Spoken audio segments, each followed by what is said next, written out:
بسم اللہ الرحمن الرحیم۔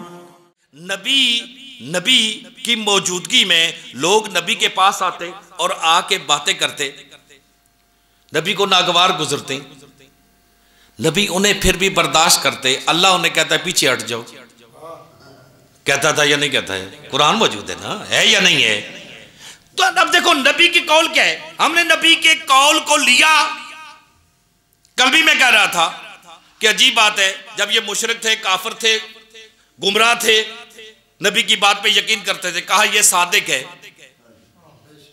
14 میں سے پہلا صادق بھی آج کے دن آیا اور چھٹا صادق بھی، یعنی آج کا دن صادق کے لیے بڑا راس دن ہے۔ اللہ کی نگاہ میں آج کا دن صادق کے لیے کیا ہے؟ بہت خوبصورت دن ہے۔ یعنی اسی دن صادق کو دنیا میں آنا چاہیے، اور صادق کی اب صادق کی کیا کرنی، ہم نے اتباع کرنی ہے۔ آج تک کبھی آپ نے سنا حضرت ابراہیم کے صحابی، حضرت نوح کے صحابی، حضرت اسماعیل کے صحابی، حضرت یوسف کے صحابی، کہ باقی نبیوں کے صحابی نہیں ہیں؟ آپ کہتے ہیں ان کے پیروکار تھے، اطاعت گزار تھے، تو بھئی پھر یہاں کیوں آپ لے آئے؟ یہاں بھی کہنے اطاعت گزار، پیروکار۔ یاد رکھیے، جس طرح ہر حلوہ میٹھا ہوتا ہے، توجہ میری طرف، ہر حلوہ میٹھا ہوتا ہے لیکن ہر میٹھا حلوہ نہیں ہوتا، توجہ ہے یا نہیں؟ ہر پیروکار صحابی نہیں، تے ہر صحابی پیروکار نہیں، توجہ کر رہے ہو یا نہیں؟ ہر صحابی پیروکار نہیں اور ہر پیروکار صحابی نہیں، میں پھر کہہ رہا ہوں، ہر پیروکار صحابی نہیں، ہر صحابی پیروکار نہیں، اس لیے کہ صحابی وہ ہے جس کی دائرہ محدود ہے 23 سال تک، اور پیروکار وہ ہے جو قیامت تک آئے گا۔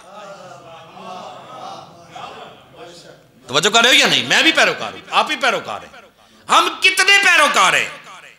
آؤ ذرا مولا امیر المومنین سے پوچھتے ہیں، مولا آپ کتنی اتباع کرتے تھے رسول پاک کی؟ توجہ ہے یا نہیں؟ وہی امیر المومنین ناج البلاغہ میں فرماتے ہیں کہ یاد ہوگا تمہیں، میں اور رسول سالوں سے غار حرا میں اکٹھے جاتے تھے، کوئی نہیں ہوتا تھا، ہم ہوتے تھے۔ سرکار نے فرمایا جب اسلام صرف پیغمبر کے گھر تھا، میں تھا، رسول تھے، بی بی خدیجہ تھی، چوتھا نہیں تھا۔ اس علی کی بات کر رہا ہوں، یعنی جو اس وقت سے۔ اب بعض ہستیاں ایسی ہیں نا جنہیں ہم مجازن کہتے ہیں کہ اس نے کلمہ پڑھا، توجہ کرے گا نہیں؟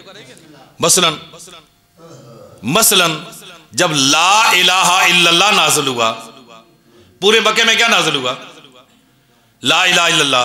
جو مسلمان ہوتا تھا وہ کیا کہتا تھا؟ لا الہ الا اللہ۔ تے مدینے میں آ کے کیا شروع ہوا؟ تو پھر جو مکے میں تھے وہ آدھا کلمہ پڑھتے تھے،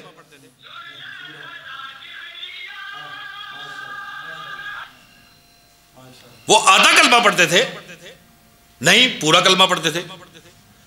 یعنی اگر وہ کلمہ پڑھ کے بندہ مر جائے تو کیا وہ جنتی نہیں ہے؟ مکے والا جنتی نہیں ہے؟ جنتی ہے۔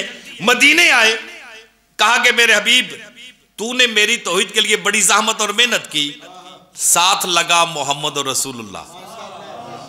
میں اللہ کا دل کرتا ہے کہ یہاں پہ کیا ہونا چاہیے؟ محمد اور رسول اللہ۔ ٹھیک ہے، جب مدینے میں جنگ شروع ہو گئی، جنگیں شروع ہوئیں، احد ہوئی، بدر ہوئی، خندق ہوئی، توجہ کر رہے ہو یا نہیں؟ میں نہ آپ اس انداز میں سن رہے ہیں تو نہ میں اس انداز میں پڑھ رہا ہوں، میں آپ سمجھ رہے ہیں تو میں بھی سمجھا ہی رہا ہوں، توجہ کروا رہے ہیں یا نہیں؟ میں بھی اسے زیادہ نہیں کر رہا، لیکن آپ بھی سمجھنے کی کوشش کیجئے گا۔ جب وہ ساری جنگیں ہوئیں، قربانیاں ہوئیں، ایثار ہوا، امیر المومنین کی فداکاری دیکھ کے غدیر خم کے میدان میں اللہ نے فرمایا محمد کلمہ صرف اتنا نہیں، لا الہ الا اللہ محمد رسول اللہ، آج کے بعد اس میں لگا علی ولی اللہ۔